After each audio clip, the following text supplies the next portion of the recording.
নাইক্ষ্যংছড়ি উপজেলায় ২ ইটভাটা গুড়িয়ে দিয়ে ৩ লাখ টাকা জরিমানা।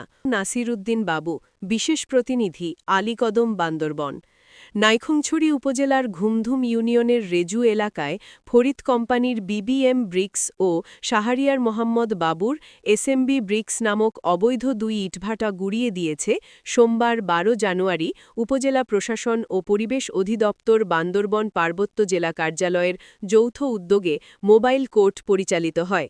মোবাইল কোর্টে নেতৃত্ব দেন উপজেলা প্রশাসনের সহকারী কমিশনার ভূমি ও এক্সিকিউটিভ ম্যাজিস্ট্রেট ইসমাত জাহান ইতু। এতে প্রসিকিউশন প্রদান করেন মোহাম্মদ রেজাউল করিম, সহকারী পরিচালক, পরিবেশ অধিদপ্তর বান্দরবন পার্বত্য জেলা কার্যালয়।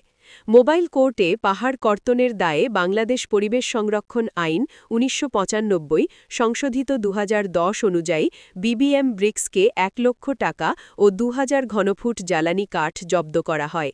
এরপর এসএমবি ব্রিক্সকে ২ লক্ষ টাকা, মোট ৩ লক্ষ টাকা জরিমানা ধার্যপূর্বক আদায় করা হয়।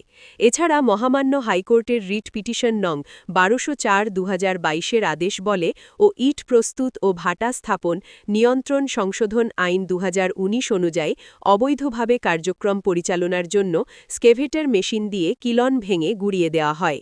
অভিযানে সার্বিক সহযোগিতা প্রদান করেন নাইক্ষ্যংছড়ি উপজেলা প্রশাসন, ঘুমধুম পুলিশ তদন্ত কেন্দ্রের পুলিশ ও উপজেলা আনসার সদস্যগণ।